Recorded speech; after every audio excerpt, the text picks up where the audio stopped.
Bien. Eh, bueno, espero que estén muy bien. Les voy a pedir, si pueden, que habiliten las cámaras. Así los veo, que están del otro lado. Somos pocos en la clase, así que bueno, estaría bueno si los puedo ver. No voy a usar una presentación, sino que va a ser una clase más así, una exposición.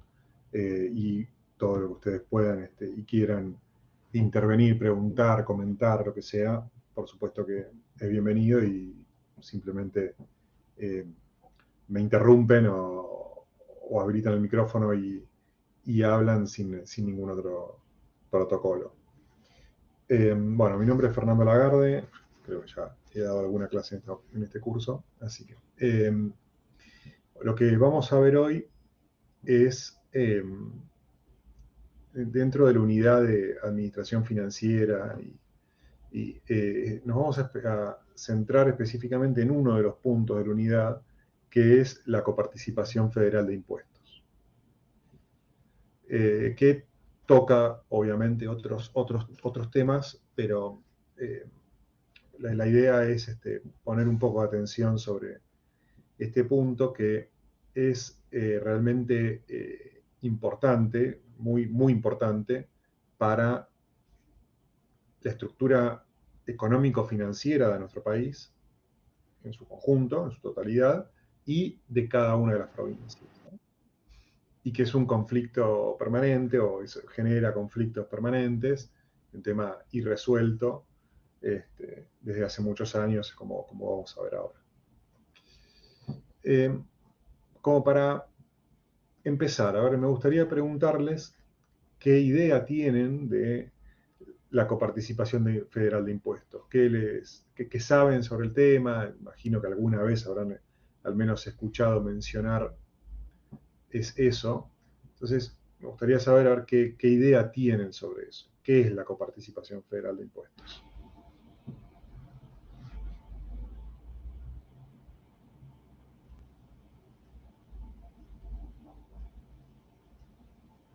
Por supuesto que vale equivocarse, ¿eh? Así que denle nomás. Lo que tengan, lo que sepan, y si no es correcto, no importa.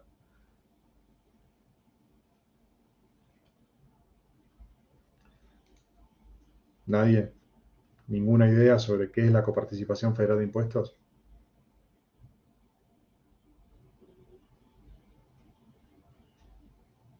¿Me escuchan, no?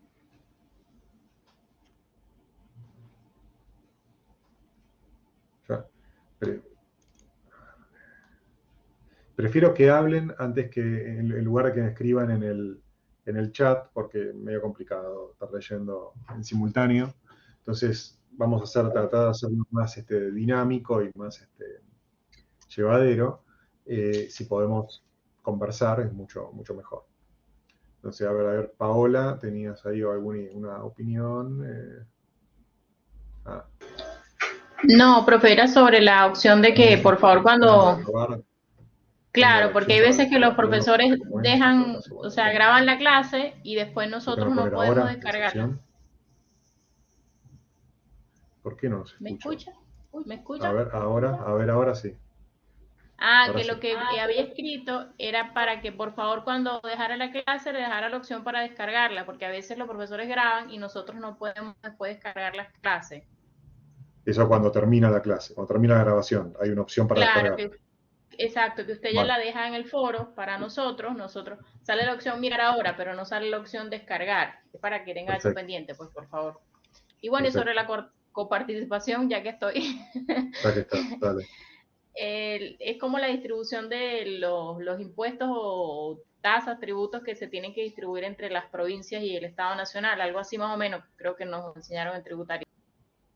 Exacto, por ahí va la cosa. Bueno, a ver, vamos a ir un poquito para atrás, ¿no? Porque esto, eh, cuando hablamos de impuestos, hablamos de provincia, de nación, de distribución entre provincia y nación y demás, del tema central que estamos hablando es de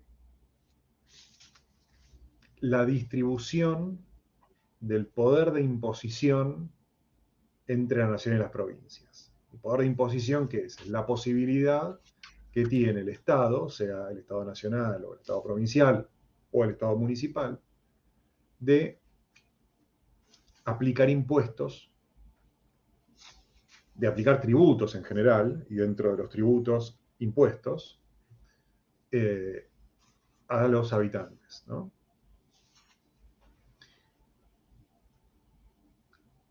Cuando hablamos de esta distribución de ese poder de imposición, nos estamos refiriendo a una parte central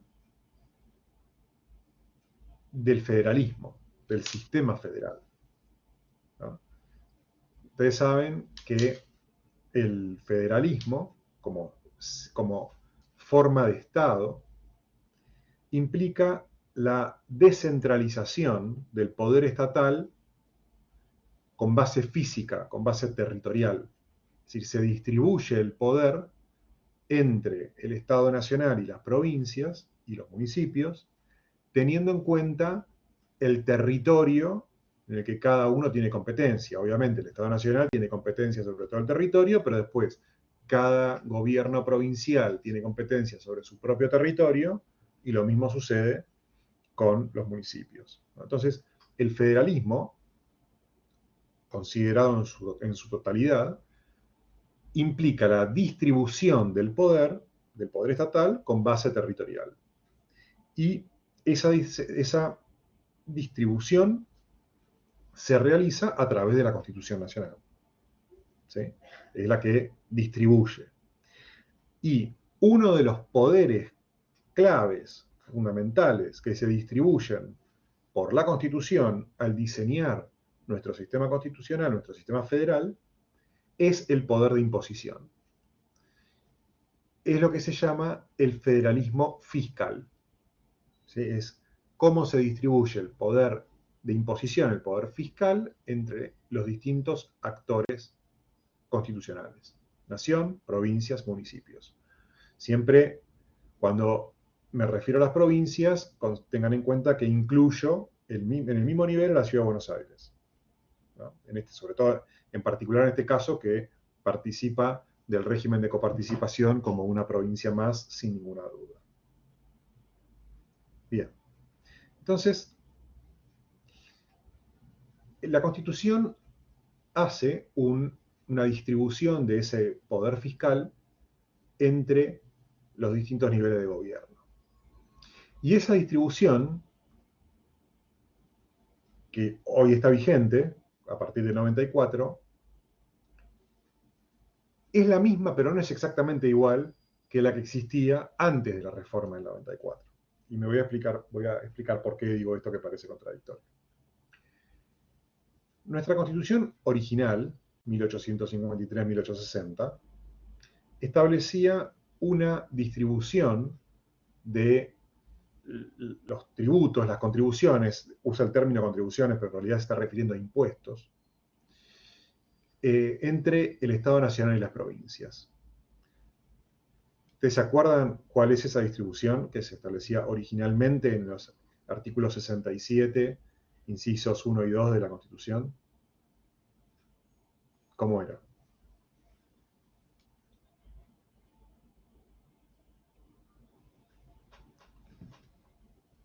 Seguramente lo han visto o en constitucional o en tributario, en alguna de las dos, seguro que algo vieron de esto. Pero lo primero que establece la Constitución es que los derechos de importación y de exportación corresponden ¿a quién? ¿A qué nivel de gobierno? Al gobierno federal. Al gobierno federal, exactamente. Las famosas retenciones, que se aplican al campo y a otro montón de sectores, son derechos de exportación, ¿sí? Después están los derechos de importación, que son los que se pagan cuando una persona o una empresa importa algo del exterior. Bueno, esos derechos aduaneros, que es el nombre que engloba a los dos, a los de exportación e importación, corresponden al Estado federal, al Estado nacional, de manera exclusiva, ¿sí? Solo el Estado nacional puede aplicarlos. Eso está en el inciso 1. Y después, en el inciso 2 del viejo artículo 67, se menciona a los impuestos internos, en el sentido de que son internos por contraposición a qué, a los externos, que son los que acabamos de mencionar, ¿no? Entonces, ¿no? Los externos se aplican por la entrada o salida de bienes del país o al país, mientras que los internos se aplican a los hechos imponibles, a los actos que se realizan dentro del territorio argentino. Por eso se los denomina genéricamente internos, que no hay que confundir con un tipo de impuesto específico, que son los impuestos internos, que tienen su regulación especial, ¿no? En una ley, como los impuestos a los cigarrillos, o impuestos una serie a los seguros, una serie de impuestos que genéricamente se llaman internos, pero acá estamos hablando de impuestos internos genéricamente considerados en contraposición con los externos, que son los aduaneros. ¿Sí? Bueno, con relación a estos internos, el inciso 2 hace una distinción. Habla de dos tipos de impuestos internos. ¿Se acuerdan cuáles son? ¿Cómo los llama? Habla de contribuciones, pero el término correcto es impuesto. Bueno, hace una distinción entre impuestos directos e impuestos indirectos. ¿Sí? Y establecía, antes de la reforma del 94, que los impuestos directos podían ser establecidos por las provincias, como regla general, y solo excepcionalmente por el Estado Nacional. Y esa excepción quedaba habilitada cuando existieran razones de defensa, de seguridad común y de bien general que justifiquen la imposición de un impuesto directo por parte del Estado Nacional, y siempre tenía que hacerlo por un tiempo determinado, por un plazo determinado. Ejemplos de impuestos. ¿Saben cuál es la diferencia entre impuestos directos e indirectos? ¿No? Hola, hola. Sí. ¿Se escucha? Estaba tratando de Sí, conectar el sí. audio. El impuesto directo es el que ataca, digamos, al patrimonio de la persona. Y el indirecto el que va siempre hacia el consumo. Esa es la diferencia, ¿verdad? Exactamente. Los impuestos directos graban, en términos técnicos, graban de manera directa la capacidad contributiva de un contribuyente. La capacidad contributiva de un contribuyente se manifiesta de forma directa básicamente por dos elementos. El patrimonio, como acaba de mencionar Facundo, y las ganancias. ¿Sí?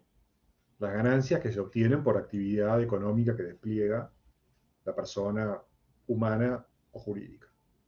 Entonces, esos impuestos que graban directamente esas dos manifestaciones de riqueza o de capacidad contributiva son impuestos directos. Ejemplos típicos: impuesto a las ganancias e impuesto a los bienes personales. Ejemplos típicos de impuestos directos. En cambio, los impuestos indirectos graban manifestaciones indirectas de la capacidad contributiva. ¿Y cuáles son esas manifestaciones indirectas de la capacidad contributiva? Como bien acaba de decir Facundo, el consumo.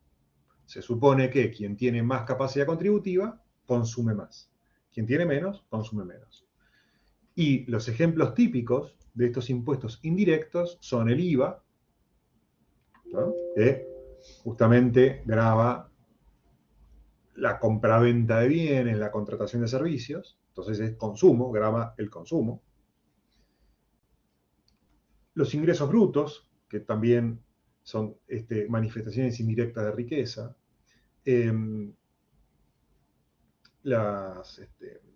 Bueno, los impuestos que mencionaba antes: impuestos a los cigarrillos, impuestos sobre los seguros,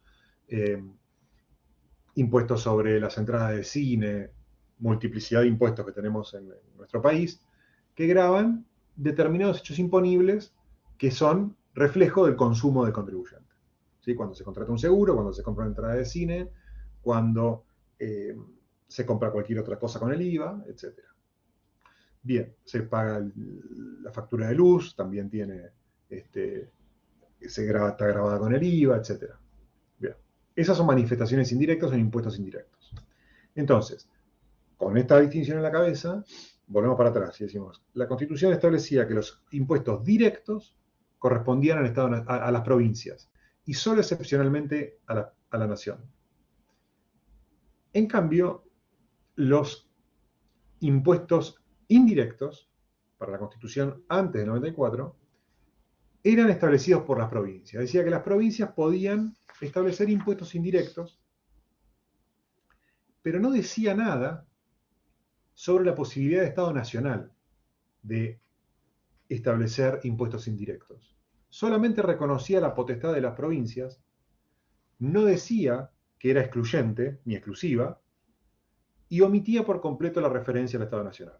Este punto es muy importante porque este es el origen de la coparticipación. Entonces, por eso lo destaco para que lo tengamos en la cabeza. Bien. Finalmente, después se establecía que los municipios, no estaba previsto así en la Constitución, pero por la práctica constitucional, los municipios solo podían establecer los impuestos que cada provincia les habilitaba a establecer. Esa práctica constitucional que se desarrolló durante décadas en Argentina, después se consagró en la reforma del 94. Pero bueno, antes de la reforma del 94, entonces tenemos esta distribución. Impuestos aduaneros, Estado Nacional, en forma exclusiva. Impuestos directos, por regla general, las provincias y excepcionalmente la Nación. Y los impuestos indirectos, las provincias, sin que se diga nada sobre la posibilidad de la Nación de establecer estos impuestos. Bien. Así nace nuestro Estado, la Argentina como Estado constitucional organizado, y bajo este esquema funcionó durante la segunda mitad del siglo XIX y las primeras 2 décadas del siglo XX. Entonces, el Estado Nacional se financiaba únicamente con los derechos aduaneros, fundamentalmente las retenciones a las exportaciones de productos agrícolas o agropecuarios, ¿sí? Mientras que el resto de los impuestos eran establecidos por las provincias.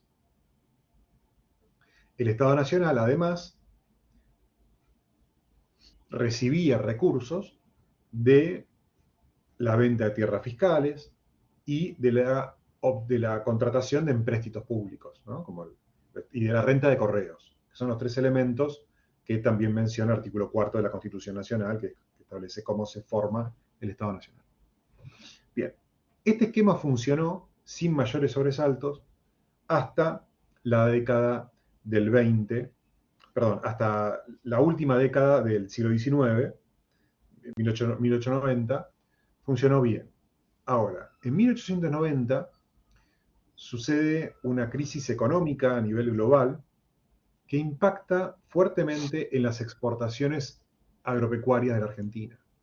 Entonces, los niveles de exportación de Argentina caen drásticamente y con ello, ¿qué sucede? ¿Qué les parece que puede suceder? Teniendo en cuenta cómo se venía financiando el Estado hasta ese momento. Le caen los ingresos. Claro, ya no tenía plato porque no tenía importaciones ni exportaciones y no tenía dinero. Exactamente. El Estado Nacional queda desfinanciado. ¿Por qué? Deja de percibir fundamentalmente los derechos de exportación sobre los productos agropecuarios. Entonces, se empiezan a buscar formas de incrementar la recaudación del Estado Nacional. Y se relee la Constitución y en particular el artículo 67, inciso 2, cuando se refiere a los impuestos indirectos. Y del Estado Nacional se dice, bueno, a ver, la Constitución acá dice que las provincias pueden establecer impuestos indirectos. Lo dice expresamente. Pero no dice que lo pueden hacer en forma exclusiva y tampoco dice que el Estado Nacional no lo puede hacer. Entonces, como no está prohibido, está permitido. Y el Estado Nacional entonces tiene la atribución implícita de establecer impuestos indirectos. Y entonces, a partir de ese razonamiento, se empiezan a aplicar impuestos indirectos, es decir, impuestos sobre el consumo, establecidos por el Estado Nacional. Bien, ¿qué les parece que produjo esta innovación en ese momento? ¿Qué les parece que pudo haber producido? Conflicto con las provincias, Un ¿verdad? déficit de las provincias, claro. ¿Por qué? Porque no le quitó una parte de sus ingresos a las provincias. Bueno, en realidad no les quitó a las provincias, sino que puso los impuestos nacionales por encima o junto con los impuestos provinciales. No es que inhibió el poder de las provincias de aplicar sus propios impuestos, sino que agregó un impuesto más. ¿Sí? Entonces, el impacto que se produjo fue muy gravoso para el sector privado, para los contribuyentes, que de un día para el otro prácticamente vieron que la carga tributaria prácticamente que se duplicaba. Y sucedió específicamente que los mismos hechos imponibles que ya estaban gravados por los impuestos provinciales, ahora, además de los provinciales, estaban gravados por los impuestos nacionales. Entonces, sobre el mismo consumo, ya no tenían que pagar un impuesto, sino que tenían que pagar dos. A la provincia y a la nación. Esto rápidamente generó una crisis económica porque la situación sobre el sector privado era bastante gravosa. Entonces, esta situación llevó a que la nación y las provincias se pongan de acuerdo para organizar esta situación y establecer un sistema que evite esta doble imposición interna vertical. ¿Qué significa doble imposición interna vertical? Significa que sobre un mismo hecho imponible, la compra de leche, por poner un ejemplo, un consumo, estuviera gravado simultáneamente por dos impuestos, de ahí lo de doble imposición, dos impuestos internos, es decir, por el consumo dentro del territorio, no por exportaciones, sino por el consumo dentro del territorio, por eso es doble imposición interna, y de dos niveles jurisdiccionales diferentes, nación y provincia, por eso vertical, doble imposición interna vertical. Entonces, se negocia entre el Estado Nacional y las provincias un sistema para evitar justamente esta situación. La doble imposición interna vertical, que un mismo hecho imponible esté gravado por dos impuestos, uno nacional y otro provincial. ¿Y con qué criterio se elabora este nuevo sistema?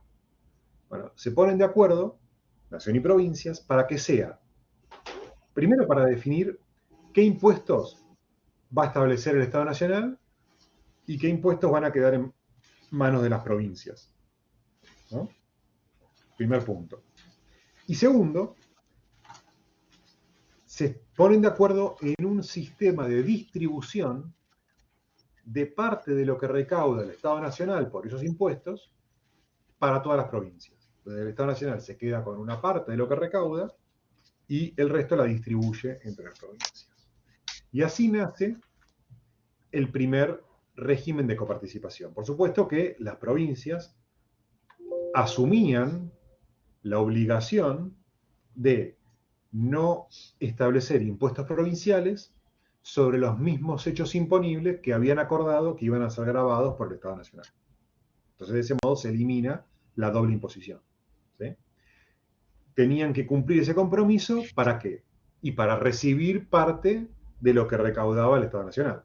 Es decir, era un derecho y una obligación. Si querían recibir parte de lo que recaudaba el Estado Nacional, tenían la obligación de no establecer impuestos que gravaran ese mismo hecho imponible por el cual el Estado Nacional recaudaba. ¿De acuerdo hasta acá? Bien. Sí, profesor, y en el caso de que sí, de que no se cumpliera ese acuerdo y provincia y nación grabaran, por ejemplo, como usted dijo, qué sé yo, la importación de leche, ¿cuál es la acción o el recurso que tiene la persona contra eso? Bueno, esta pregunta, que es central en todo esto, fue un tema que tuvo una larga evolución y que después al final de la clase la vamos a tratar en particular, ¿sí? Pero es un elemento clave de este sistema, ¿sí? Y que tuvo además a lo largo del tiempo cambios muy importantes en su concepción y en su interpretación, sobre todo por la Corte Suprema. Pero ya más adelante lo vamos a ver. Entonces, estamos en principio del siglo XX y tenemos después de un periodo en donde sucedió esta doble imposición de impuestos nacionales y provinciales, la nación y las provincias se pusieron de acuerdo para establecer este régimen, que empezó siendo aplicado a tributos específicos. Es decir, los acuerdos eran por un determinado impuesto. Es decir, por ejemplo, por el impuesto a las ganancias o a los réditos, como se llamaba en ese momento, ¿no? O al patrimonio, que hoy se llama bienes personales. Es decir, sobre impuestos específicos era el acuerdo. Entonces, se hace un acuerdo para que un impuesto sea establecido por la nación y entonces las provincias se inhibían de aplicar ese mismo impuesto. Esta situación se mantuvo a lo largo del tiempo. Ahora, siempre quedaba esta duda de si efectivamente había dos temas. Por un lado, estaba la duda de si el Estado Nacional podía establecer impuestos indirectos, ya que la Constitución no lo decía expresamente, ¿no? Entonces, este era el primer punto que había que dilucidar en algún momento. Y el segundo punto era si este tipo de acuerdos entre la nación y las provincias, en los cuales las provincias de algún modo resignaban el ejercicio de su atribución constitucional de establecer impuestos a cambio o en favor del Estado Nacional, también era constitucional o no, ¿sí? Porque se estaban inhibiendo de ejercer una atribución constitucional. Entonces, estas dos cuestiones fueron de algún modo resueltas por la Constitución, por la Corte Suprema. Digo de algún modo porque no fueron planteadas y resueltas como cuestión central de un proceso, sino que la Corte medio como que lo dijo como obiter dictum, ¿no? Como cuando dice esas cosas como que no hacen al holding, al centro del caso, pero que emite opiniones sobre esos temas y ya fijando una posición, ¿no? Sobre el tema.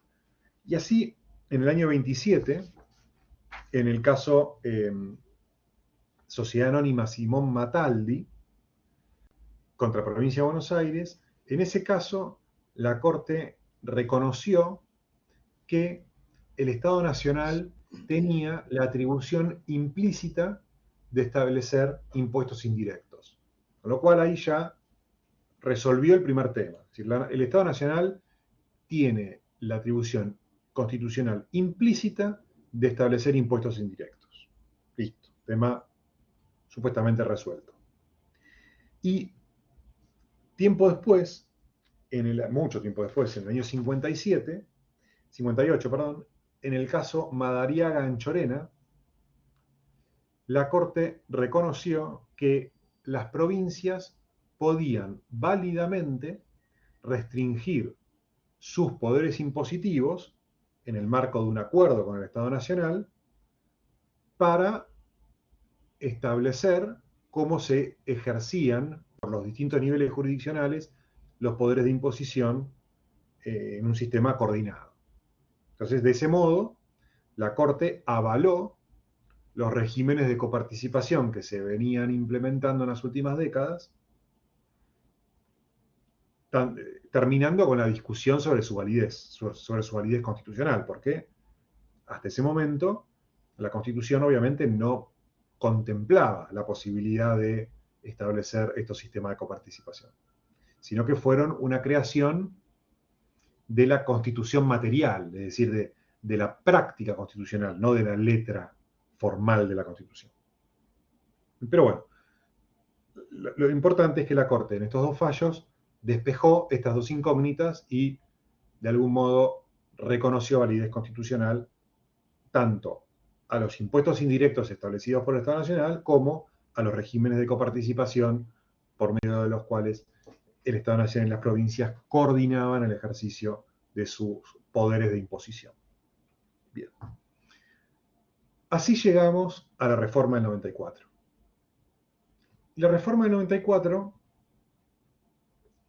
toma esta experiencia de la práctica constitucional de un siglo y medio casi, o un siglo, y hace algunos ajustes en la distribución del poder fiscal entre la nación y las provincias y reconoce constitucionalmente la existencia del régimen de coparticipación federal de impuestos.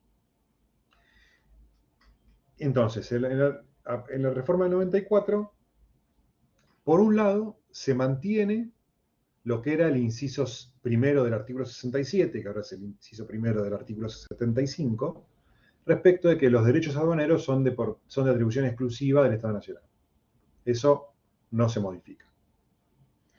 Ahora, en el inciso segundo, mantiene el criterio con relación a los impuestos directos, que dice que por regla general corresponden a las provincias y solo excepcionalmente al Estado Nacional, lo mantiene igual, pero respecto de los impuestos indirectos, dice en forma expresa que son concurrentes, que son una atribución concurrente entre el Estado Nacional y las provincias. Entonces, también ahí ya, ahora a nivel constitucional, se despeja esa incógnita o esa cuestión que había sido planteada a fines del siglo XIX y que la Corte había reconocido en el caso del año 27. Y una vez que estableció esta distribución entre impuestos directos e indirectos,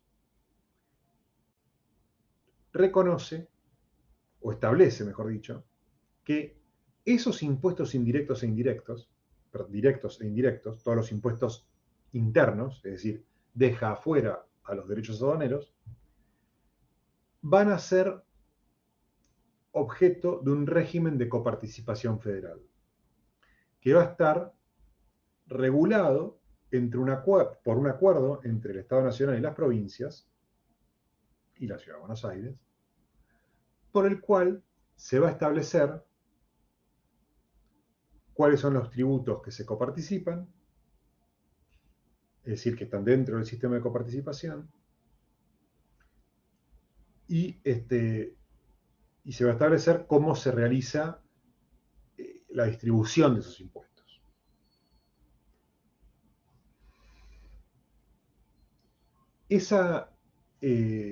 La norma que tiene que establecer, que tiene que regular el sistema de coparticipación, tiene que ser una ley convenio, que es la forma en que se venían estableciendo estos regímenes desde su inicio.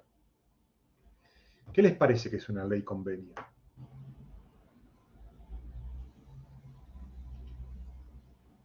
¿Qué particularidades puede llegar a tener? Una ley donde se convenga algo entre Estado, nación y provincia, donde se acuerde. Sí, es un acuerdo, correcto. Ahora, ¿cómo les parece que se instrumenta ese acuerdo? ¿Cómo se imaginan un trámite por el cual se emita una ley convenio? Igual que el mismo procedimiento que tiene para la formación de las leyes, ¿no? Que entra por una cámara y sale por otra. Está bien, pero si solo fuera eso, ¿qué diferenciaría a esa ley de las otras leyes que siguen el mismo procedimiento? El ejecútese del Poder Ejecutivo. ¿Cómo? A ver, de vuelta. Porque el proceso de formación de leyes tiene como último paso ese, ¿no? Ese del ejecútese que le da el Poder Ejecutivo. Y en esta no, en esta sería, no sé, eso yo aquí tirando ideas, ¿no? El acuerdo entre nación y provincia. Bueno, algo de eso hay, pero hay algo más.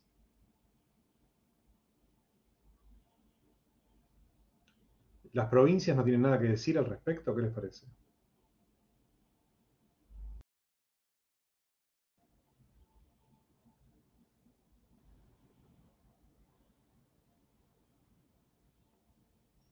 Estás muteada, María Gracia, estás muteada. No, seguís muteada, no te escuchamos. Ahora sí. Ahí sí, A ver, ahora sí, dale. la provincia saca una ley provincial y nación saca otra. Bueno, por ahí vamos. ¿Cómo es el procedimiento? Primero, se tiene que firmar un acuerdo entre el Poder Ejecutivo Nacional, el presidente, y los gobernadores de todas las provincias. Primero se firma un acuerdo donde se establece las bases de ese régimen de coparticipación. Ese acuerdo se convierte en una ley que tiene que ser tratada y aprobada por el Congreso Nacional, siguiendo el trámite constitucional de formación y sanción de las leyes, como cualquier otra, con la particularidad de que tiene que tener cámara de origen en el Senado. ¿Sí? La Constitución establece que tiene que tener cámara de origen en el Senado. Ustedes saben que la regla general en materia de cámara de origen es que puede ser cualquiera de las dos. Solo excepcionalmente hay algunas que tienen determinada en la Constitución cuál es su cámara de origen. Bueno, esta es una de ellas. ¿Por qué les parece que es el Senado la cámara de origen y no diputados? Porque los senadores son los que representan a las provincias. Exactamente. Tengan en cuenta que, ¿cuál es uno de los casos típicos que tienen cámara de origen en diputados? Que tiene que ver con esto. Para la reforma de la Constitución, No. no. La reforma puede tener cámara de origen en cualquier lado, en cualquiera de las dos cámaras.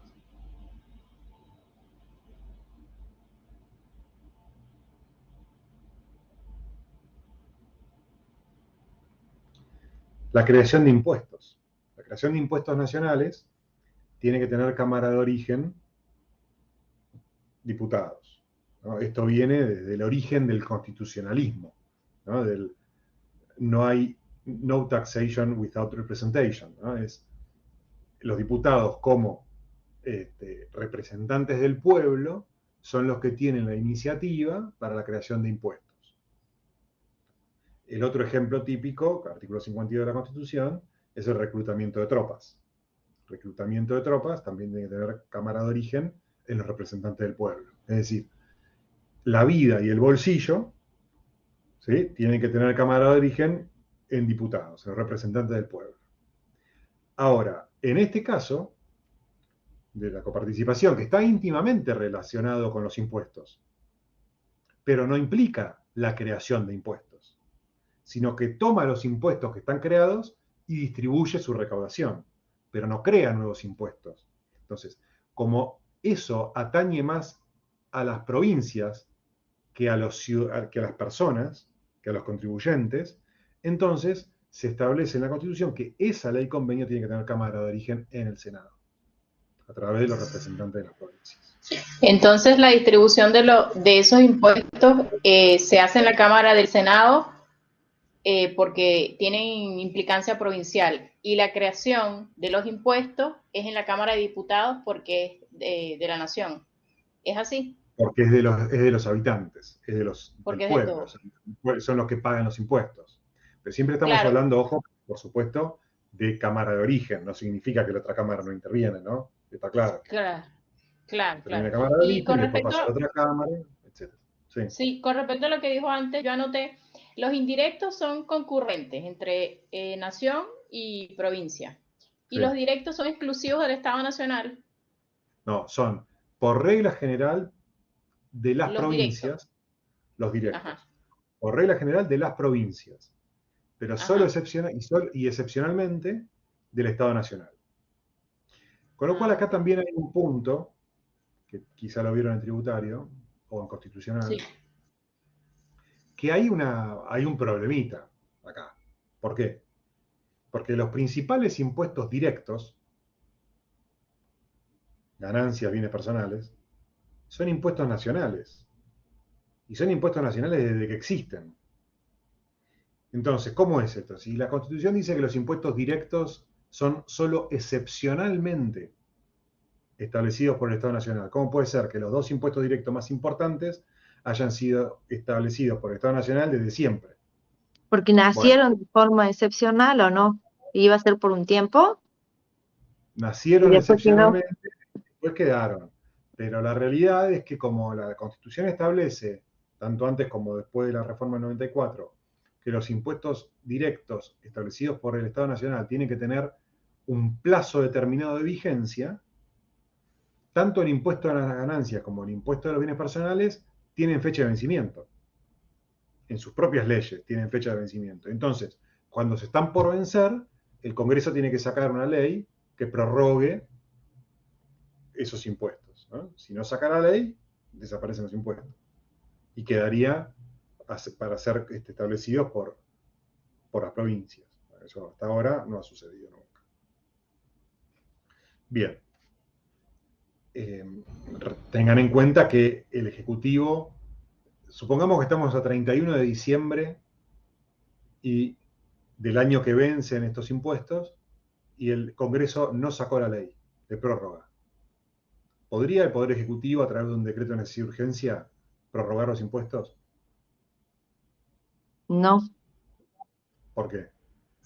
porque no tiene la Porque atribución por- para No, porque no puede dictar decretos de necesidad de Por- urgencia respecto a el los tema de impuestos. impuestos. Exactamente. está vedado por materia la tributaria- Constitución expresamente. Exactamente. La materia tributaria está vedada y acá es claro porque estaría prorrogando la vigencia de un impuesto, sin lo cual el impuesto dejaría de existir, con lo cual es lo mismo que establecer un impuesto nuevo. Está claro que eso no podría suceder. Pero hasta ahora, nuestros legisladores, siempre que los impuestos estaban por vencer, siempre se pusieron de acuerdo para prorrogarlo. Así que una de las pocas cosas que nunca hubo problema. Bien. Entonces, tenemos, primero, vamos a cómo se forma la ley convenio, ¿no? Primero el acuerdo entre Poder Ejecutivo Nacional y gobernadores. Se elabora el texto, ese texto después se convierte en una ley, con Cámara de Origen en el Senado. La Constitución también establece una mayoría agravada para la aprobación de esta ley, que es la mayoría absoluta del total de los miembros, ¿no? Pues recuerden que la regla es la mayoría absoluta de los miembros presentes, no del total. Los miembros presentes una vez que hay quórum, por supuesto.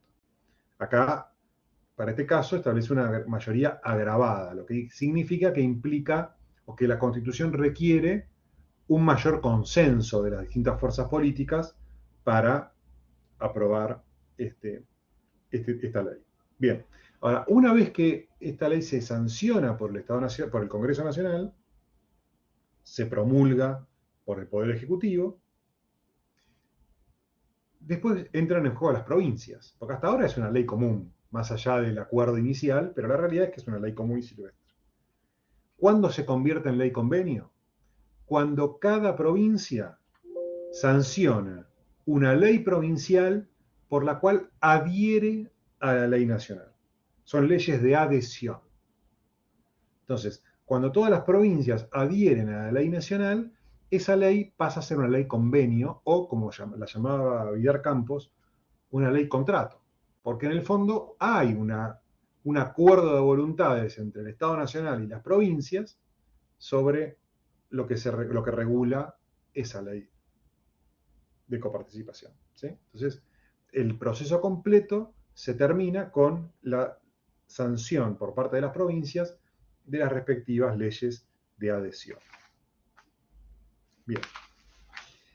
Dicho sea de paso, la Constitución Nacional, la reforma del 94, cuando constitucionaliza en forma expresa el régimen de coparticipación federal de impuestos, establece en una cláusula transitoria, la sexta, que se tenía que sancionar un nuevo régimen de coparticipación federal de impuestos antes del 31 de diciembre del año 96.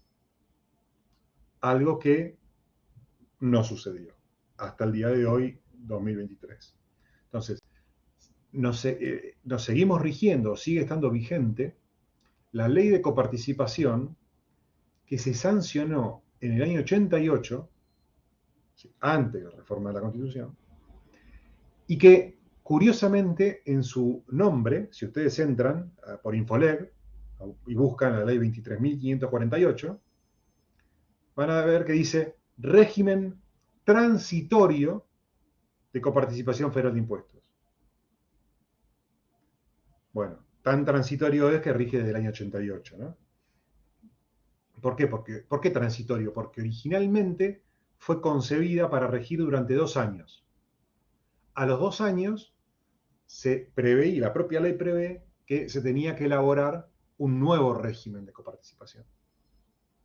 Pero los legisladores de ese momento fueron precavidos y pusieron un artículo al final que dice que en el caso de que no se sancione a los 2 años un nuevo régimen de coparticipación, esa ley transitoria se iba a prorrogar automáticamente hasta que se sancione el nuevo régimen.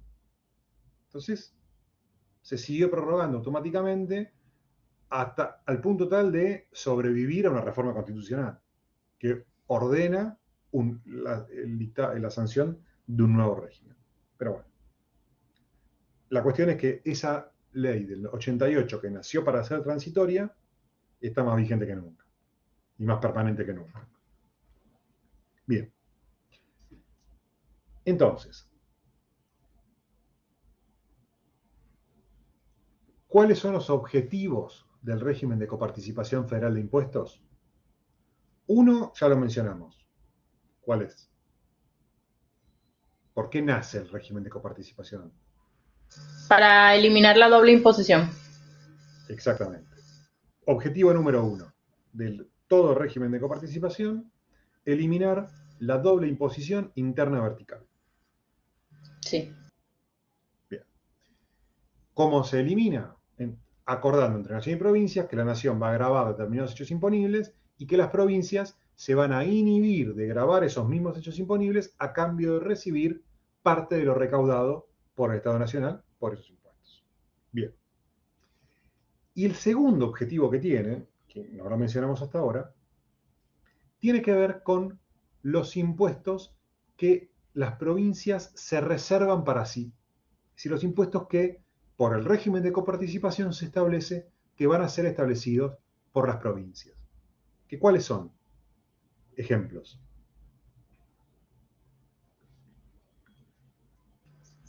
Al consumo. No necesariamente, pero vamos a poner, y ahora vemos por qué no necesariamente, pero ¿qué impuestos cobran las provincias? Ustedes viven cada uno en una provincia diferente y en sus provincias pagan impuestos a la provincia. ¿Qué impuestos le pagan a la provincia? Impuesto al inmobiliario, impuesto a las patentes del Impuesto automotor. inmobiliario.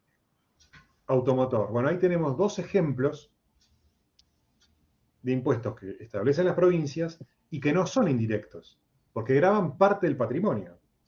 Graban parte graban los inmuebles y los automotores. Por eso, recién cuando Paola dijiste indirectos, te dije no siempre. Porque acá tenemos 2 ejemplos claros de impuestos provinciales que graban manifestaciones directas de riqueza. Son el patrimonio. Bueno, ahí tenemos 2 casos, ¿no? Inmobiliario y automotor, patentes. Hay otros, sellos, por ejemplo. Sellos es indirecto. Ingresos brutos, el más importante de todos, que también es indirecto. Bueno, y así hay después otros impuestos menores que, por el artículo 9 de la Ley de Coparticipación, quedan reservados a las provincias. El impuesto a la transmisión gratuita de bienes, conocido como impuesto a la herencia, que se aplica en algunas provincias, como la provincia de Buenos Aires, es otro ejemplo de impuestos que quedan reservados para las provincias. Bueno, respecto de estos impuestos que quedan reservados a las provincias, el objetivo que persigue la ley de coparticipación es el de unificar criterios. Es decir, para que de algún modo todas las provincias, cuando regulen estos impuestos en sus respectivas jurisdicciones, sigan lineamientos uniformes y no que sean completamente diferentes en las distintas provincias. Entonces, el segundo objetivo de la ley de coparticipación es unificar criterios para la regulación de los impuestos que quedan en manos de las provincias. ¿Sí? Eso está previsto en el artículo 9 de la ley 23.548. Estos son entonces los dos objetivos. Bien. Ahora, Profe, pero esta unificación de criterios implicaría que entonces aquellos impuestos que fueren creados por las provincias, palabras más, palabras menos, tienen que ser iguales. O sea, en la provincia de Tucumán, Neuquén, cobran siempre el impuesto al automotor, al impuesto a la transferencia. ¿Cobran siempre los mismos impuestos todas las provincias? tienen que mantener los criterios de diseño, pero no, en algunos lugares puede ser la alícuota más alta que en otros. Se puede pagar un mayor impuesto, qué sé yo, de automotor en una provincia más que en otra. Pero Claro, claro, el monto varía, la pero el concepto es el definición, mismo. el concepto es el mismo, exactamente. Sí. Claro, por ejemplo, los automóviles eléctricos creo que en Capital Federal no pagan patente y en Provincia de Buenos Aires sí pagan. Bueno, ahí hay un ejemplo también, ¿no? Sobre determinadas exenciones. Por supuesto que la ley de coparticipación federal del año 88 no contempla a los autos eléctricos, ¿no? Solamente se refiere a las patentes, pero es un ejemplo Sí, por de supuesto, cómo, en la medida en que no se transgredan esos lineamientos generales, las provincias o la Ciudad de Buenos Aires puede decir, bueno, este lo voy a eximir del impuesto, como el caso de los eléctricos en la ciudad, mientras que otras provincias no contemplan el tema. Entonces caen todos en la misma bolsa. No es que tienen un tratamiento específico para los eléctricos, sino que simplemente los tratan a todos por igual, ¿no? Y obviamente también las provincias pueden decidir no establecer esos impuestos que tienen reservados, ¿no? El caso típico es el impuesto a la herencia, que no está vigente en todas las provincias, no está vigente en la Ciudad de Buenos Aires, no existe en la Ciudad de Buenos Aires, sí existe en la provincia de Buenos Aires. Es decir, esos impuestos que se reservan las provincias, los pueden aplicar o no. Ahora, si los aplican, tienen que respetar los criterios generales previstos en el artículo 9 de la Constitución. Y que son criterios obligatorios. Por lo tanto, si los impuestos provinciales se apartan, transgreden esos criterios generales, pueden ser cuestionados por los contribuyentes, ¿no? Esto es importante porque al principio, en un momento, se discutía si esos criterios eran obligatorios para las provincias o solamente orientativos, ¿sí? La Corte, en el caso Grafa, dijo con todas las letras que son criterios obligatorios para las provincias. Por lo tanto, las provincias no se pueden apartar de esos criterios. Bien. Ahora, dijimos que el régimen de coparticipación es un acuerdo entre la nación y las provincias. Ahora, ¿en qué consiste ese acuerdo? ¿Cuáles son los puntos sobre los cuales la nación y las provincias tienen que acordar? Bueno, un autor que escribió mucho y muy bien sobre coparticipación federal de impuestos, que es José Osvaldo Casás, que fue durante mucho tiempo juez del Tribunal Superior de la Ciudad de Buenos Aires, tributarista muy reconocido, sistematizó estos puntos de acuerdo obligatorios necesarios en cinco puntos sobre los cuales hay que acordar para elaborar un régimen de coparticipación. El primero de esos puntos es sobre la conformación de la masa de impuestos a distribuir. o lo que también se llama la masa coparticipable. Es decir, ¿qué impuestos que establezca el Estado Nacional van a estar en la bolsa que después se va a distribuir y cuáles no? La Constitución ya claramente dice cuáles no de entrada con relación a los derechos aduaneros, eso no. Pero de todos los internos, todos los que están dentro del territorio nacional, la nación y las provincias tienen que acordar cuáles son. La regla general es que todos los impuestos que establece el Estado Nacional, internos, repito, forman parte de la masa coparticipable. Este criterio de que la regla general es que los impuestos nacionales son coparticipables y solo excepcionalmente no lo son, es un criterio que se empezó a aplicar con la ley 20.221, que es la ley de coparticipación anterior a la que está vigente actualmente.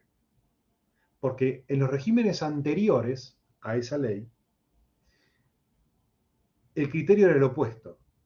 Era, como regla general, no son coparticipables y solo son coparticipables los que expresamente se individualizan como tal. Bueno, ese criterio cambia con la ley 20.221 de la década del 70, se mantiene con la ley 23.584, que es la actualmente vigente, 548, perdón, actualmente vigente, y se consagra en la Constitución en la reforma del 94. El criterio general es: todos los impuestos nacionales son coparticipables, salvo los que estén expresamente excluidos. Bien. ¿Y cuáles son esos que están excluidos?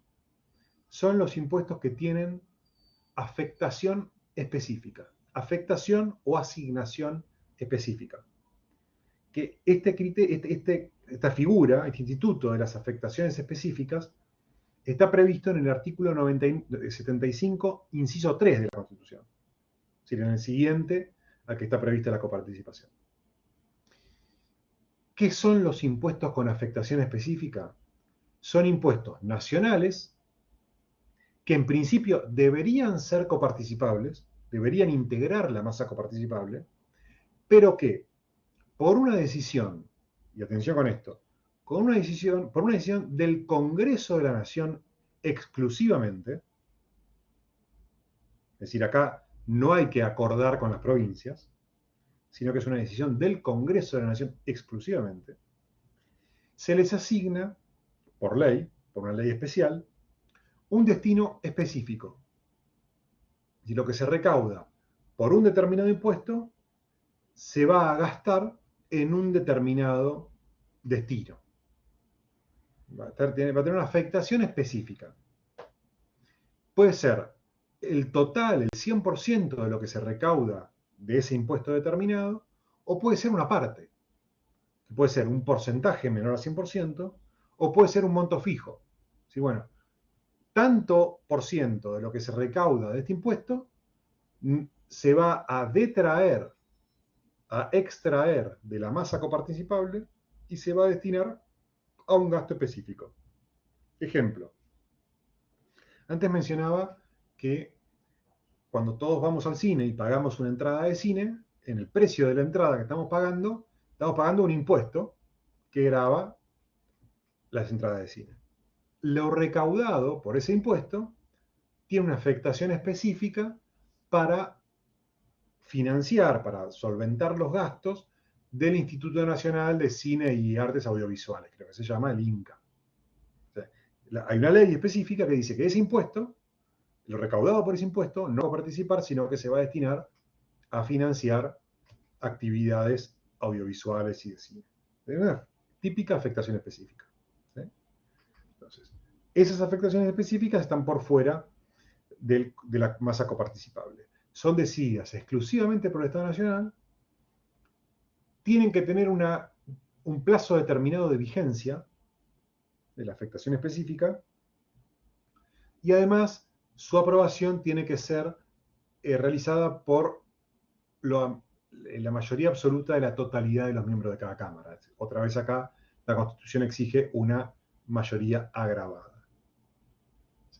Es importante lo del plazo de vigencia de la afectación específica y hay que distinguirlo del plazo de vigencia del impuesto en sí mismo. ¿Qué quiero decir con esto?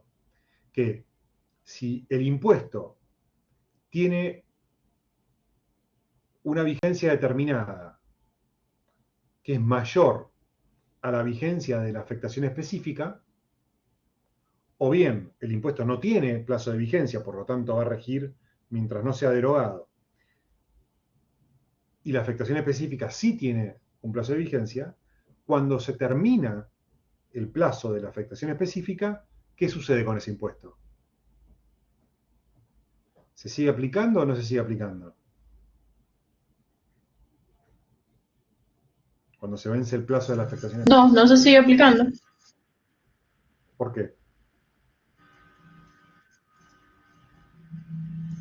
Porque venció el plazo que estaba estipulado.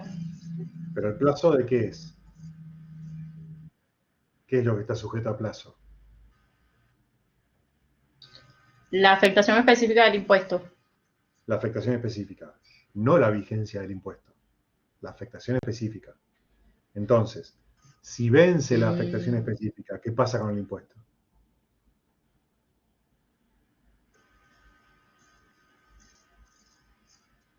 Continúa el impuesto. Ahora se le pone otro nombre, otra cosa. No, el impuesto se mantiene igual, continúa vigente, porque lo que venció es la afectación específica. Lo que venció es la disposición legislativa que dice que lo recaudado por ese impuesto se va a destinar a un gasto determinado. Vencida esa afectación específica, el impuesto mantiene su vigencia. ¿Y qué pasa con lo recaudado por ese impuesto? Ya no se distribuye. ¿Cómo no se distribuye?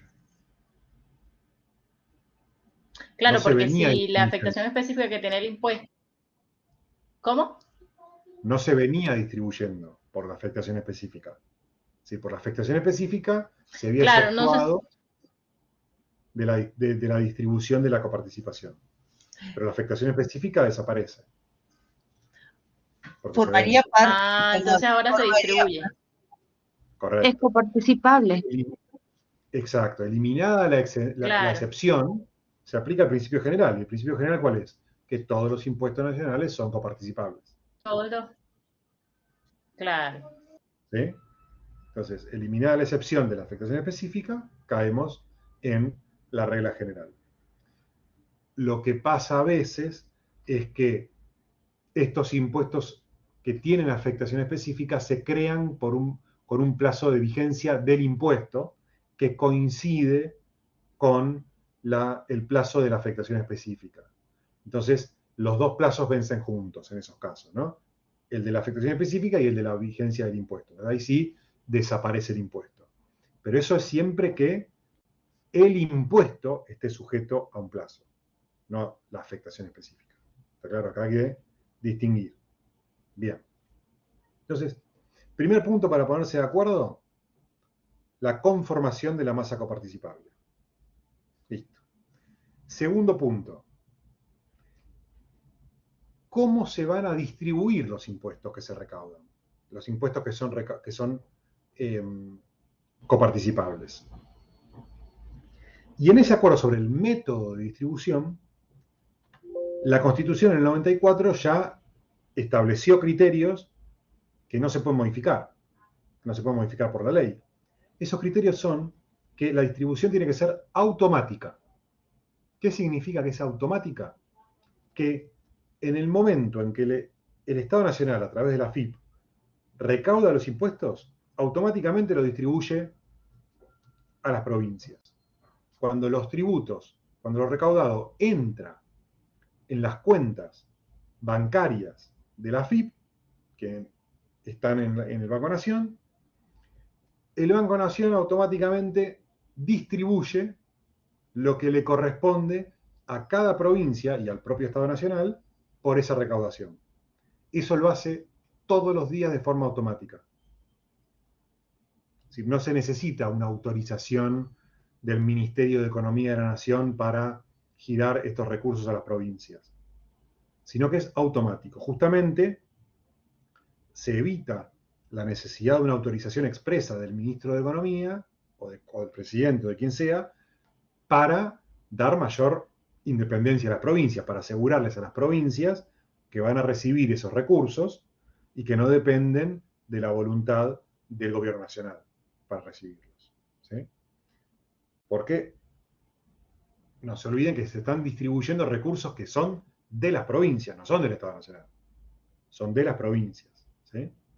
Del Estado Nacional son solo los que les corresponden en esa distribución. ¿Sí?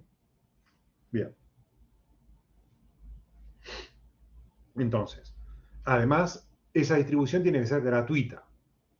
Si el Banco Nación no cobra comisiones por hacer ese trabajo, ni la AFIP cobra comisiones por hacer ese trabajo, por recaudar.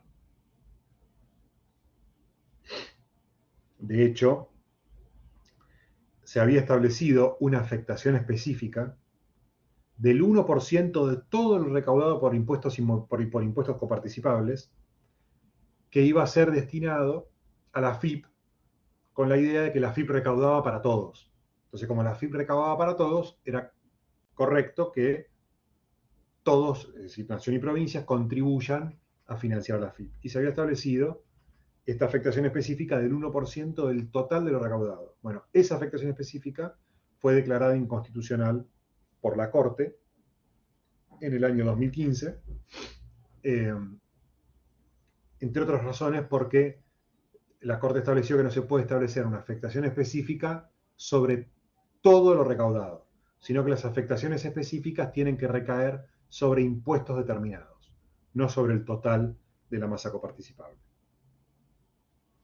Porque si era sobre el total de la masa coparticipable, lo que se estaba haciendo era incorporar al régimen de coparticipación un nuevo socio, uno más que recibía un porcentaje como recibían todas las provincias, en este caso la AFIP.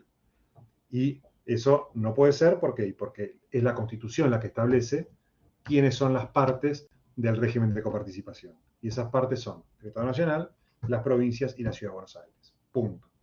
Sí. Bien. Tercer punto para ponerse de acuerdo.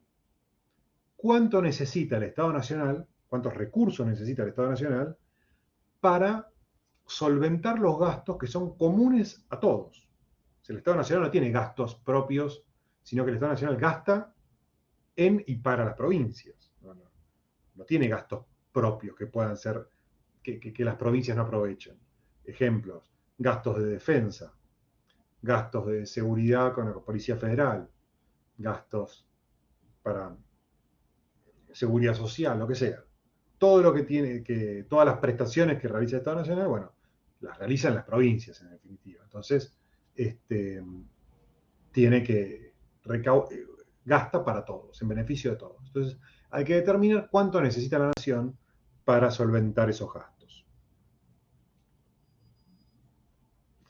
Directamente vinculado con esto, el cuarto punto es ponerse de acuerdo sobre los principios y los criterios que se van a aplicar para determinar cuántos recursos le corresponde a la nación y cuánto a cada una de las provincias.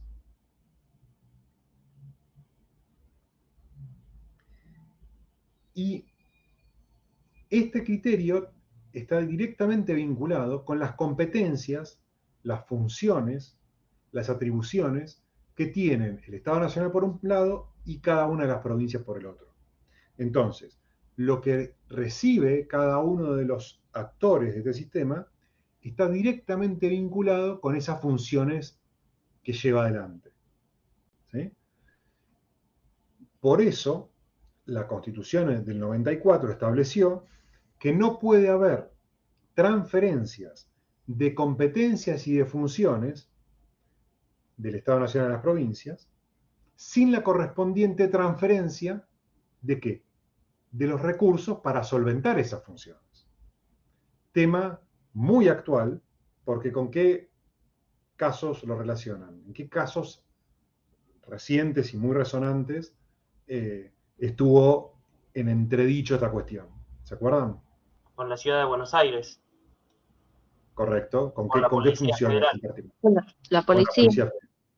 Exactamente. Ese fue el último y que generó bastante conflicto, donde el Estado Nacional transfirió a la Ciudad de Buenos Aires parte de la Policía Federal, ¿no? Y con eso parte de los recursos con los que supuestamente financiaba esa función. Otro ejemplo de años anteriores fue el traspaso del subte. El subte del Estado, antes era del Estado Nacional y se transfirió a la Ciudad de Buenos Aires. Y más atrás todavía, ahora sí, antes de la reforma del 94, hubo dos grandes transferencias de competencias del Estado Nacional a las provincias. ¿Se acuerdan cuáles fueron al comienzo del gobierno de Menem? Principio de década del 90. No sé si me equivoco, el correo. No, el correo sigue siendo nacional. En su momento fue privatizado, pero después se estatizó, se reestatizó, pero siempre es nacional el correo, porque es interjurisdiccional, ¿no? Porque vincula a La, distintas provincias. la parte de educación, ¿no? Exactamente. La educación pública, primaria y secundaria, y la salud pública, los hospitales públicos.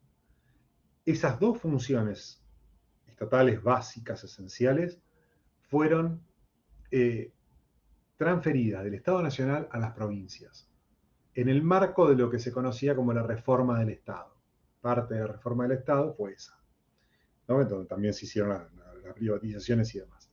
Ahora, en ese momento, el Estado Nacional transfirió estos dos servicios esenciales, básicos, fundamentales, y que además requieren un montón de esfuerzo, un muy importante esfuerzo fiscal, porque sale mucho dinero solventar estos dos recursos, estas dos funciones, los transfirió sin transferir recursos. Es decir, el Estado Nacional, hablando mal y pronto, les tiró por la cabeza a las provincias la salud y la seguridad y la educación, pero no le transfirió recursos para que las provincias puedan hacerse cargo de eso.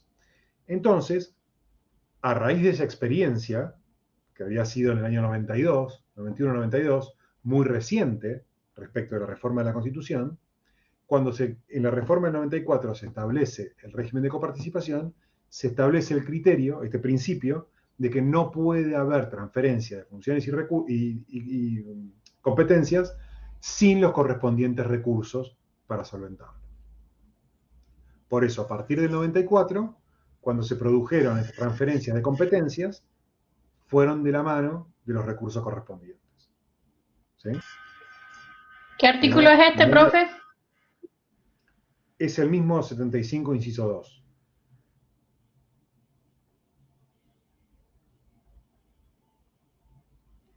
Y también con vinculación con la cláusula transitoria sexta.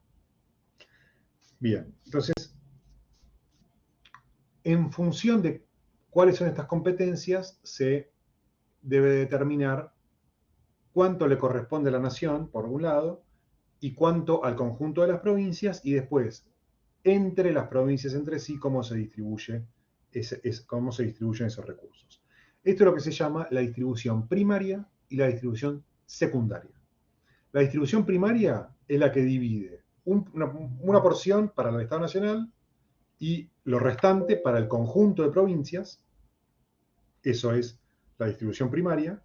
Y la distribución secundaria es de lo que le corresponde al conjunto de las provincias, distribuir entre ellas cuánto le corresponde a cada una. Se llama distribución primaria y distribución secundaria. ¿Y los municipios dónde quedan ahí, profesor?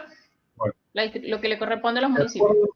De acuerdo con la ley de coparticipación vigente, las provincias tienen la obligación de establecer en sus propios territorios regímenes de coparticipación con sus municipios. ¿Sí?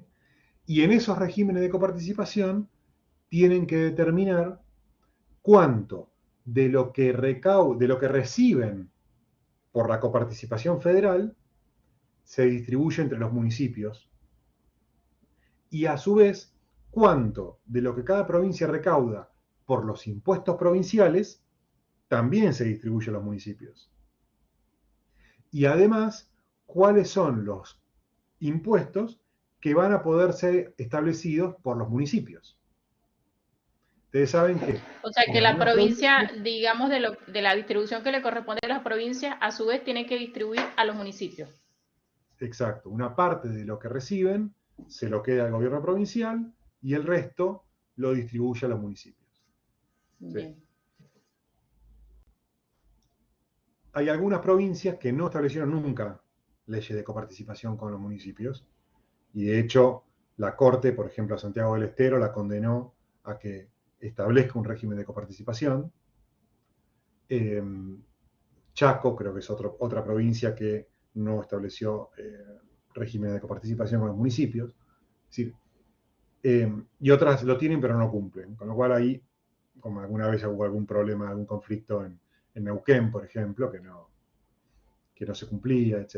Es decir, pero los municipios quedan de algún modo incorporados en el régimen de coparticipación federal de manera indirecta a través de las leyes de coparticipación provinciales. ¿Sí? Bien.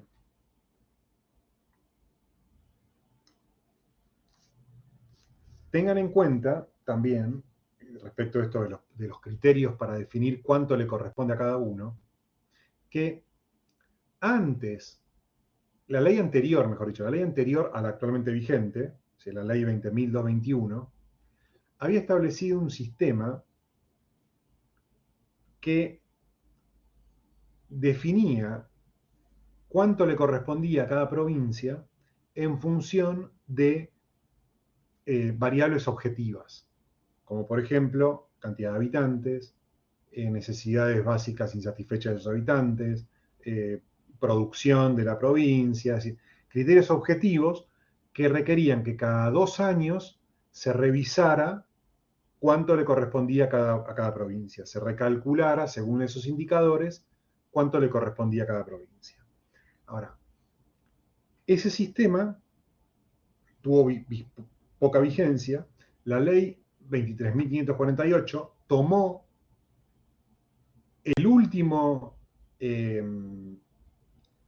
los últimos porcentajes que se establecieron en función de la ley anterior, tomó esa foto, digamos, de ese momento y dijo, bueno, lo incorporó como anexo de la ley, dijo, bueno, durante los próximos 2 años se van a aplicar estos porcentajes, que son los últimos que se calcularon bajo la ley anterior. Entendiendo que era un régimen transitorio para regir 2 años. Entonces, a los 2 años se suponía que se tenía que establecer un nuevo régimen. Lo que pasó fue que ese nuevo régimen no se estableció y esos porcentajes que se fijaron en la década del 80 quedaron fijos hasta hoy. Eso es la razón por la cual hoy el régimen de coparticipación vigente no se condice con la realidad. Entonces hay algunas provincias que reciben mucho, otras que reciben poco. ¿Por qué? Porque se sacó una foto en el año 88 con la idea de que a los 2 años iba a ser revisada y en el año 2023 todavía no fue revisada. Entonces, eso es porque, entre otras cosas, la provincia de Buenos Aires es la gran perdedora del régimen, porque es la que más contribuye y la que menos recibe en términos relativos, en términos proporcionales. Profesor. Por eso, sí. Buenas tardes. Buenas Yo tardes. soy de la provincia de Neuquén. Sí. Quería decir 2 cosas. Una, anoche en la legislatura de acá de la provincia de Neuquén se sancionó, no sé bien exactamente qué fundamento, ni los considerando ni nada, la exención de impuesto de ganancia a todo lo que es empleados estatales y docentes. Exactamente no sé los considerandos ni nada, ni cómo va a aplicarse o cómo va a ser la devolución en términos de nación, ¿no? Porque convengamos que es algo que funciona la provincia como un agente de retención. Así que no sé bien exactamente cómo va a ser la aplicación. Sé que se aprobó anoche. Y por otro lado decirle que, bueno, que tiene un límite. Acá. Tiene un límite eso de 880.000 pesos. No le pusieron límite a lo que es los empleados estatales. Estoy hablando de empleados estatales, no hablo de privados ni de ya sea Sí, privados sí. provinciales o privados nacionales. Y por otro lado, esto en lo que se habló al principio de la clase, se estaba hablando al principio de la clase. Y por otro lado, decir que, bueno, una de las, antes de las elecciones que hubieron para gobernador acá en Neuquén, el gobernador que, bueno, salió electo, justamente hizo referencia a esto de la coparticipación, porque Neuquén es una de las provincias donde se ha visto acrecentada enormemente en la población. Pasó de un rango de 350.000 habitantes más o menos en el último censo a 755.000 según los datos más o menos extraoficiales que se están dando. Entonces el gobernador electo mencionaba justamente lo que usted estaba diciendo, que los parámetros de la ley de coparticipación habían quedado en algún punto obsoletos, porque Neuquén, por el tema de las regalías petroleras y todo demás, también hace grandes aportes y no se está viendo el movimiento migratorio que hay de familias donde se ha constatado que ingresan aproximadamente entre 28 y 25 familias diarias. Entonces decía de rever los porcentajes a raíz de esta situación. Yo, escuchándolo a usted, ahí pude entender un poco más el tema de por qué él hacía por qué el gobernador cuestionaba eso. Ahora que lo escucho, me estoy dando cuenta que, claro, efectivamente hablaba de esto de al recibir más gente, se seguía recibiendo el mismo porcentaje de coparticipación, que era gente de otras provincias. Estamos hablando de que se está dando un movimiento, ¿cómo decirlo? Es raro porque en los De últimos migración 10 años interna, ha sí. crecido muchísimo, pero es terrible lo que ha crecido, sobre todo, bueno, la provincia, pero sobre todo la ciudad de Neuquén donde vivo. Y bueno, eso es uno de los puntos que se iban a plantear. Creo que, si no me equivoco, el gobernador electo hasta que asuma, o por lo menos ya debe haber dejado, me parece que era senador. Iban a hacer como un planteo, una modificación. No sé si se habrá hecho, si hay proyectos, debe haber seguramente. Lo que pasa que, bueno, entiendo que debe haber también algunas cuestiones políticas en el medio que no deben querer tocar por ahí. Bueno, a ver, algunos comentarios sobre las dos cosas. Sobre el tema del impuesto a las ganancias, bueno, habría que ver qué es lo que se sancionó, porque claramente la regulación del impuesto a las ganancias es nacional. Las provincias no pueden decir absolutamente nada sobre el tema del pago del impuesto a las ganancias, ni modificar mínimos no imponibles, ni establecer exenciones. Por supuesto, desconozco qué es lo que se sancionó anoche, pero como criterio, les digo, el impuesto a las ganancias es nacional. Provincias no tienen nada para decir, más que nada, lo único que tienen que hacer es, en el caso de los empleados municipales, provinciales, actuar como agentes de retención. Es decir, cuando pagan los sueldos, retienen el impuesto a las ganancias para ingresarlo a la FIP. Perdón, Después, antes que continúe. Ayer fue una sí. ley en realidad genérica, porque hará cuestión de unos meses atrás salió la misma modificación que sacaba de los salarios algunos ítems para no aplicar ganancias. Por ejemplo, sacaba el 40% de zona que se paga en las provincias del sur de Argentina, en la Patagónica, básicamente. Sí. Entonces sacaba algunos ítems que elevaban, o sea, no es que elevaban, pero sí obviamente se pagaba muchísimo de lo que era impuesto en las ganancias. Ahí lo que hicieron fue subir el mínimo imponible a 800 y algo, 800.000 pesos, creo. Entonces muchísima gente quedó fuera del pago de impuestos a las ganancias. Ayer en realidad lo que se dice, lo que pude leer poco, repito, en las noticias, es que se aprobó la ley definitiva, porque la de anterior, que fue hace 3 o 4 meses, era anual. O sea, todos los años por la ley de presupuesto se tenía que modificar. Como yo lo que entiendo es que Nación, provincia, si tuviera que, como agente de retención, iba a hacerse cargo de la parte que correspondía pagar a los empleados. Lo que se aprobó anoche quedó definitivo.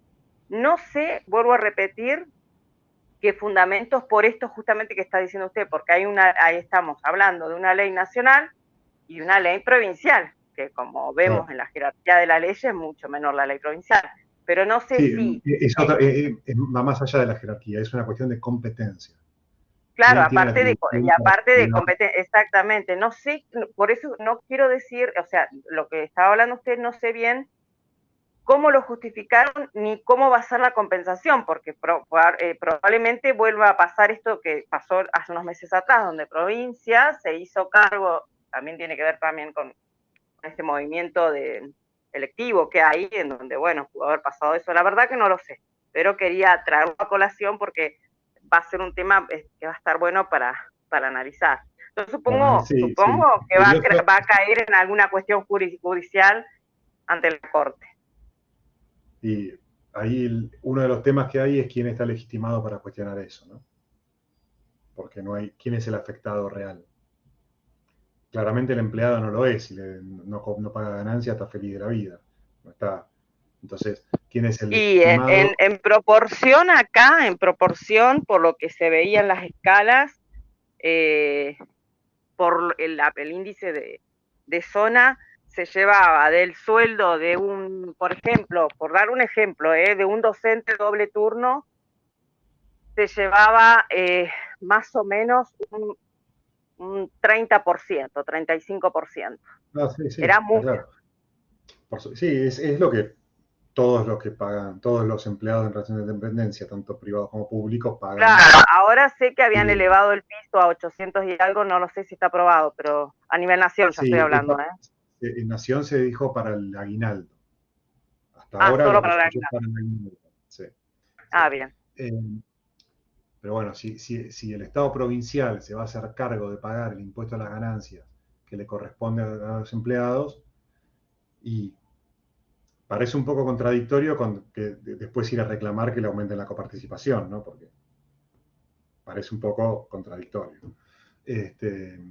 No sé realmente cómo, porque hubieron varios proyectos en atención a esto de que buscar como el vericueto para justamente fundamentar de manera tal que después no recaiga los juicios, porque obviamente iba a pasar eso. Creo que, no sé, hoy tenía muchas ganas de ponerme a leer bien. Juicios en principio hay que ver quién lo puede hacer, porque los empleados que se ven beneficiados por la medida no van a hacer ningún juicio.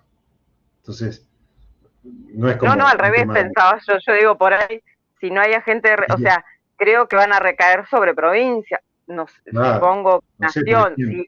O sea, Nación va a decir, a Neuquén tendría que retener esto y me está dando esto, que es mucho menos, ahí se vería, pero no sé. Sí.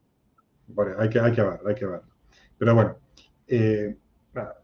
regulación de impuestos a las ganancias es nacional, eso creo que tiene que quedar claro. Después, el detalle, habría que ver la ley, habría que ver qué es lo que se sancionó. Y respecto del otro tema, del aumento de la coparticipación por el incremento en la población, que es real, cuidado ahí con ese planteo. En particular le diría a las autoridades provinciales, porque a lo mejor el tiro le sale por la culata, ¿no? Porque ese aumento de población se genera por vaca muerta, que le genera muchísimos ingresos nuevos que hace 10 años no tenía. Entonces, si van a abrir la discusión, y capaz que no le sale tan bien la jugada. Pero bueno, es algo que como todas las provincias tendrán sus argumentos para defender un incremento del porcentaje de participación y serán fruto de negociación. Ese es el problema que hay de por qué no se sancionó un nuevo régimen de coparticipación desde el 94 para acá. Porque para que uno reciba más, otro necesariamente tiene que recibir menos. Y nadie está dispuesto a ceder nada. Entonces es como un acuerdo imposible. Son 25 jurisdicciones, porque son las 23 provincias, la Ciudad de Buenos Aires y el Estado Nacional, que se tienen que poner de acuerdo, donde todos quieren recibir más, nadie quiere recibir menos, y entonces, ¿cómo se resuelve el problema? No hay posibilidad. Entonces, para que las provincias reciban más, inevitablemente el Estado Nacional tiene que asumir que va a recibir menos. Y hasta ahora no hay ninguna autoridad nacional del 94 para acá que asumió, que aceptó que el Estado Nacional reciba menos por coparticipación. Entonces, es un problema hasta ahora irresuelto y que probablemente va a seguir irresuelto por mucho tiempo más. Porque es un tire y afloje. Donde uno recibe más, hay otro que recibe menos. Y nadie quiere recibir menos. Profesor, ¿y por qué usted dice que podría ser, digamos, contraproducente esto de Neuquén y Vaca Muerta, no jugar eso de que a mayor población, mayor ingreso? Porque Neuquén, con el ingreso que recibe de Vaca Muerta, y que se va a incrementar mucho en los próximos años, si todo sale bien, y con el gasoducto y demás, pasa a ser una de las provincias ricas en serio dentro del país, dentro de la Argentina. Entonces, si tiene recursos propios, en un esquema, piensen ustedes, si uno de los criterios objetivos para definir cuánto recibe cada uno es las necesidades básicas insatisfechas de la población, bueno, si la provincia pasa a ser una provincia superhabitaria en exceso, y no debería tener necesidades básicas insatisfechas en su territorio, ¿no? Estoy poniendo un ejemplo, digamos, hay que analizarlo en profundidad, obviamente, pero abrir la discusión puede tener final incierto, ¿no? En el caso de Neuquén en particular. Sí, en realidad ahora estaban en tratativas y charlando un poco el tema sobre todo el gasoducto que hay, pero bueno, yo que vivo acá y seguramente va a haber algún otro compañero, se habla mucho de lo que es Vaca Muerta y en realidad no es tan, como decir esto de que hay fuentes de trabajo y no es tan así, no está tan avanzado como se dice, lamentablemente, porque la verdad es que daría un montón de fuentes de trabajo y sobre todo para la gente que viene con todas las esperanzas que a nivel nación se dice. A nivel nación hablo del periodismo que hablan y en realidad cuando llegan acá se encuentran con otra realidad distinta. Sobre todo en los últimos años, claro, y en los últimos años ha habido una caída. Claro. Así que bueno. Estuve en Vaca Muerta el año pasado, o este año, yo no me acuerdo. La idea, lo que se supone, y sobre todo con el gasoducto, va a crecer mucho la actividad. Eso es lo que se espera, ¿no? Entonces no es tanto lo que creció hasta ahora, sino la proyección de lo que va a ser en los próximos años. Pero bueno, es parte de la discusión. ¿Sí? Bueno, termino con esto para contestar una pregunta de Paola del principio, porque ya nos pasamos de la hora, pero me parece muy importante mencionar esto. ¿Qué pasa? ¿Cuál es la situación de los contribuyentes frente al régimen de coparticipación federal de impuestos? Bueno, resumiendo el tema, cuando una provincia establece un impuesto que va en contra del régimen de coparticipación federal, el contribuyente que está obligado a pagar ese impuesto lo puede cuestionar judicialmente con fundamento en que ese impuesto provincial transgrede el régimen de coparticipación. ¿Sí? Por ejemplo, cuando establece un impuesto que es igual a un impuesto coparticipable. Y les pongo un ejemplo concreto y pueden buscar el fallo si lo quieren. Provincia de Chubut estableció un impuesto a la compra de energía eléctrica. O sea, todos los consumidores de energía eléctrica, grandes usuarios en particular, que compraban energía eléctrica tenían que pagar por esa compra, ¿no? La energía eléctrica que compran de la red. Pero ¿qué pasa? El IVA grava la venta de energía eléctrica, que también paga el usuario, porque se traslada el IVA. Te ven la factura, tiene IVA. Entonces, ¿el argumento cuál era? Bueno, el argumento de la provincia. El argumento que el IVA gravaba la venta y ellos estaban gravando la compra. La Corte, ¿qué dijo? Señores, es la compraventa. Es un único hecho imponible, un único acto económico, que uno compra, el otro vende, se paga una vez. Entonces, el impuesto provincial que grava la compra de energía eléctrica viola la ley de coparticipación. ¿Por qué? Porque la provincia se obligó a no establecer impuestos análogos, es el término que se usa, análogos a los impuestos coparticipables. Y en este caso, este impuesto es análogo al IVA. Por lo tanto, declaró su inconstitucionalidad. Caso Pan American Energy contra provincia de Chubut. Si lo quieren Claro, buscar. y esta ley de coparticipación que usted menciona es esta, la de 1988, 23.548. Correcto. Ese Claro, y en ese caso el y la contribuyente, claro, y en este caso el contribuyente tiene que pagar, o sea, tiene que pagar la doble imposición y luego del pago es que ejerce la acción. En realidad lo que normalmente se hace es iniciar el juicio, una acción declarativa de certeza normalmente o de inconstitucionalidad, y pedir una medida cautelar para que el juez diga que no tiene que pagar el impuesto. ¿Sí? Entonces, con la medida Claro. cautelar Hasta tanto se se decide el evita el juicio. pago. Claro, se evita el pago. Si no se obtiene la Claro. medida cautelar, hay que pagar bajo protesto o pagar y después repetir. Hacer Repetir. el juicio para repetir. Claro. Para repetir, cuestionando Doctor, la medida. una Sí. consulta, ¿ante qué justicia se presenta? ¿Ante Bueno, la...? a eso Ah, iba. bien. Hubo Perdón. un cambio jurisprudencial muy importante en el tema, porque durante más o menos 10 años, desde el 2009 con el caso Papel Misionero, hasta 2000, menos de 10 años, 2015, 2016, la Corte dijo, perdón, al revés, desde el 2000, el caso del Cóndor, a 2009, Papel Misionero, durante esos 9 años, la Corte dijo que estos casos eran de su competencia originaria cuando se cuestionaba un impuesto por ser un impuesto provincial por ser violatorio del régimen de coparticipación, competencia originaria. Pero este criterio cambia en Papel Misionero, en el año 2009, donde la Corte dijo que este tema primero se tenía que plantear ante la justicia provincial, porque lo que se planteaba acá era un conflicto entre la ley del impuesto provincial y la ley de adhesión de la provincia al régimen de coparticipación. Entonces, el conflicto es entre dos leyes provinciales, primero. Entonces, se tiene que discutir en los juzgados, en los tribunales provinciales.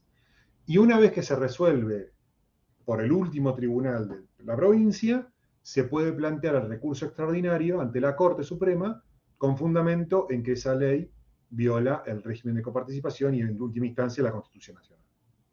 Esa es la jurisprudencia hoy vigente. Primero hay que cuestionarlo en los tribunales provinciales y se puede llegar a la Corte por vía de recurso extraordinario. ¿De acuerdo? ¿Está claro? Sí, Sí, sí, perfecto. sí, sí. Bueno, Sí, Perfecto. profe. si les parece, con esto, ya nos pasamos 15 minutos, si les parece con esto, damos por finalizada la clase de hoy. Si tienen alguna duda, alguna pregunta que les haya quedado, la pueden hacer en el foro y las vamos contestando. Y bueno, nada, si alguien tiene algún comentario, consulta, pregunta, ahora, y si no, nos vemos la próxima.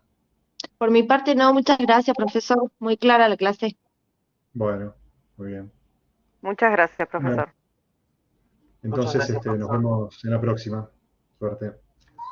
Chao. Chao, profe, muchas gracias. Hasta luego.